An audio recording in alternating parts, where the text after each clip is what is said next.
Hello friends. അപ്പം നമ്മളൊക്കെ ബോ വരയ്ക്കുന്നത് ഏതാണ്ട് ഇങ്ങനെയൊക്കെയല്ലേ. അപ്പം അങ്ങനെ അല്ലാണ്ട് നമുക്ക് കുറച്ചുകൂടെ റിയലിസ്റ്റിക് ആയിട്ടൊന്ന് ട്രൈ ചെയ്ത് നോക്കിയാലോ. ഇതാണ്ട് ആദ്യം തന്നെ ഏതാണ്ട് സിമ്പിളായിട്ട് തന്നെ വരയ്ക്കാം കേട്ടോ. ഇതുപോലെ എന്താ പറയുക, പൂക്കളല്ല, നമ്മുടെ ബട്ടർഫ്ലൈയുടെ ചിറകൊക്കെ വരയ്ക്കുന്ന പോലെ വരച്ചിട്ട് ജസ്റ്റ് അത് ജോയിൻ ചെയ്ത് കൊടുത്ത് പിന്നെ ഫൈനൽ ടച്ച് കൂടെ ചെയ്ത് കൊടുത്താൽ ഈസി ആയിട്ട് തന്നെ നമുക്ക് ബോ വരയ്ക്കാൻ പറ്റും കേട്ടോ. ഇത് ബ്ലാക്ക് ഇങ്ക് കൊണ്ട് ഞാൻ കുറച്ചും കൂടി ക്ലിയർ ആയിട്ട് കാണുന്നുണ്ട്. കാണുമ്പോൾ തന്നെ നിങ്ങൾക്കത് മനസ്സിലാകും എന്തോരം എളുപ്പമാണെന്നുള്ളത്.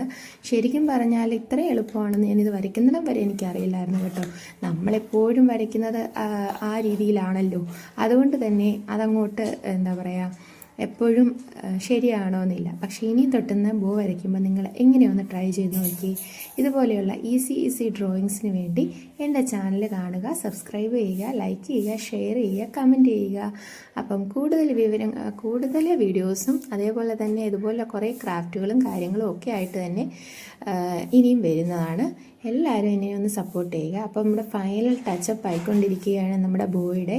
ഇത് കണ്ടിട്ട് നിങ്ങൾക്ക് എങ്ങനെ തോന്നുന്നുണ്ട്, ഒറിജിനലായിട്ട് ഫീൽ ചെയ്യുന്നുണ്ടോ എന്നൊന്ന് പറയണേ.